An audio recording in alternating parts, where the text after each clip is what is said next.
আপু, আপনার পারফিউমের গন্ধটা না অনেক মিষ্টি। কোত্থেকে কিনছেন? এখন মেয়েদের পারফিউমও আপনারা ব্যবহার করবেন? আরে না, আমার বউর জন্য একটা কিনতাম। ভুলেও এই কাজ করবেন না। কেন? গন্ধ সুখে রাস্তাঘাটের কুত্তারা আপনার বউয়ের সাথে কথা বলতে চলে আসবে। ভাবি থাক, আর কান্না করেন না। দেখেন, মানুষ তো চিরদিন বেঁচে থাকে না। অরুণ ভাই, আপনার ভাই মারা গেছে তাতে কোনো দুঃখ নাই, কিন্তু মরার আগে ফোনের পাসওয়ার্ডটা তো দিয়ে যাইতে পারতো। একটা মানুষ মারা গেছে, তারে নিয়ে আর ঘাটাঘাটি করেন না, তার আত্মা কষ্ট পাবে। অরুণ ভাই, এখন তো আমি মরেও শান্তি পাবো না। আমার জানার ইচ্ছা ছিল টুম্পা ভাবির সাথে আসলে ওর কি সম্পর্ক ছিল। এই, তোমার উপর রাগ হয়ে হুজুর নাকি মসজিদ ছেড়ে চলে যাচ্ছে, কি করছো তুমি? হুজুর বয়ান দেছে, আইসো একা যাইবা একা, কেউ সাথে থাকবে না। ঠিকই তো বলছে, হুজুর রাগ হয়ে চলে যাচ্ছে কেন সেইটা বলো। আমি শুধু বললাম, হুজুর দুইজন ছাড়া কেউ আসে না, আর চারজন ছাড়া কেউ যায় না।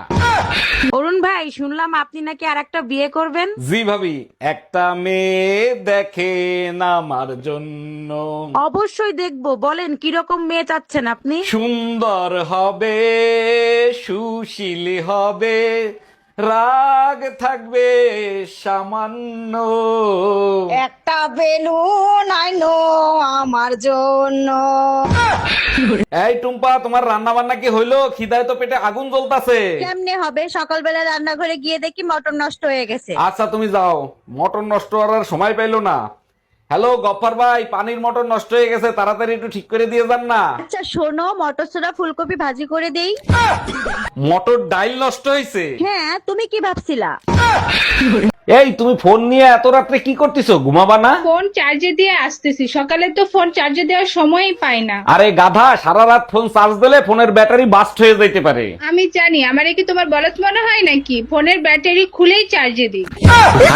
ডাক্তার, অপারেশন আমি করব, কিন্তু আমার একটা শর্ত আছে। কি শর্ত বলেন? যে কয়দিন অ্যাডমিট থাকবো সেই কয়দিন সুন্দর একটা নার্স রাখতে হবে। এই বুড়ো বয়সে আপনি লুচ্চামি করতেছেন, আপনার লজ্জা করে না? আপনি ভুল বুঝতেছেন, আমার বদমাইশ একটা ছেলে আছে, সুন্দর নার্স থাকলে তার বাহানায় আমারে দুই বেলা দেখতে আসবে। অরুণ দা, শুনলাম আপনি গঙ্গায় নাকি পাপ ধুইতে যাচ্ছেন। জি ভাবি, ঠিকই শুনছেন। শুধু আমি একা যাচ্ছি না, আপনার জামাইরেও সাথে নিয়ে যাচ্ছি। শুনে খুব ভালো লাগলো, এরপর থেকে ভালো হয়ে চলবেন। ভালো না হয়ে উপায় আছে, ঘরে যে দজ্জাল বউ। পাপ ধুইতে কোথাও যাওয়া লাগবে না। তুমি কি কি পাপ করছো আমারে বলো, আমিই ধুয়ে দিচ্ছি। জানো, আজ ভোর রাতে স্বপ্ন দেখছি তুমি আমাকে অনেক মার্কেট করে দিছো। আচ্ছা, ভোরের স্বপ্ন সত্যি হয় তাই না? কোন গাধা বলছে ভোরের স্বপ্ন সত্যি হয়? বিকেলে যখন জোর করে মার্কেটে নিয়ে যাব না, তখন বুঝবা সত্যি হয় কিনা। ও আচ্ছা, তাইলে ভোরবেলা যে পাশের বাড়ির ভাবির নিয়ে স্বপ্ন দেখি সেটা জোর করে করতে হবে। এইবার বল, স্বপ্নে ভাবির সাথে কি করিস?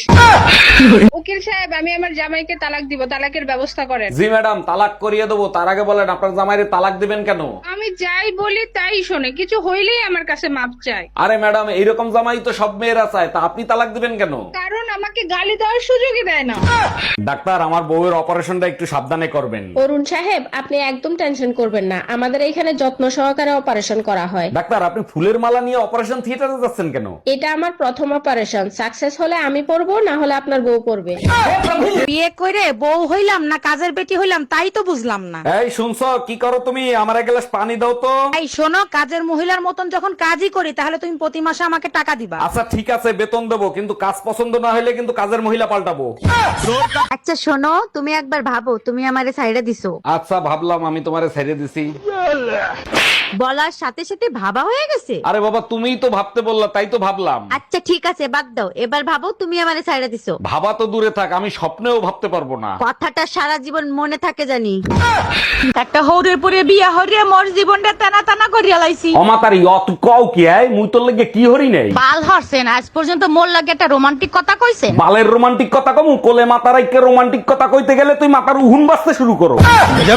আসসালামু আলাইকুম ম্যাডাম, আমার চেকটা কি ক্লিয়ার করে দিছেন? চেক দেওয়ার সাথে সাথে তো ক্লিয়ার করা যায় না, দুই একদিন সময় লাগবে। এত সময় লাগবে কেন? আমি তো পাশের ব্যাংকের চেক দিছি। ধরেন দুর্ঘটনায় আপনার মৃত্যু কবরস্থানের সামনে হলো, এখন আপনার লাশ কি আগে বাসায় নিবে নাকি ওখানেই দাফন করবে? এই শোনো, আমি দ্বিতীয় বিয়ে করতে যাচ্ছি। আমার ভালোবাসা কি কমতি ছিল যে তুমি দ্বিতীয় বিয়ে করতে যাচ্ছ? আমাদের বংশের রেওয়াজ আছে, যদি পারো মাফ করে দিও। মাফ করার মালিক আল্লাহ, তুমি দ্বিতীয় বিয়ে করে এসো, তোমাকে আল্লাহর কাছে পাঠিয়ে দিব।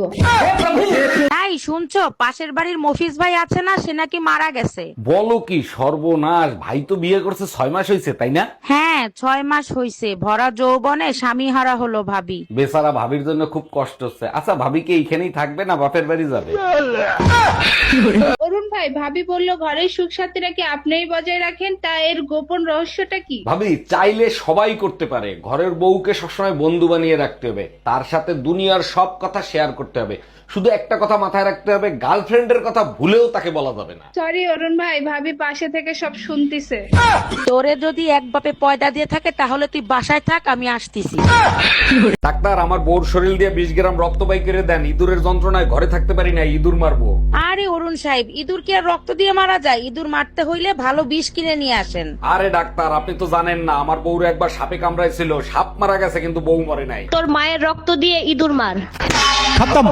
তুমি মসজিদে নামাজ পড়তে যাও না হুজুরের সাথে গ্যাঞ্জাম করতে যাও? হুজুর জিজ্ঞেস করছে জুম্মার নামাজ শেষে কোথায় যাবেন। আমি বললাম কবরস্থানে যাব। এর জন্য তো হুজুর রাগ হতে পারে না, কি হয়েছে সেটা বলো। হুজুর বলে আরবিতে বলেন। তখন আমি বললাম ইন্না লিল্লাহি ওয়া ইন্না ইলাইহি রাজিউন।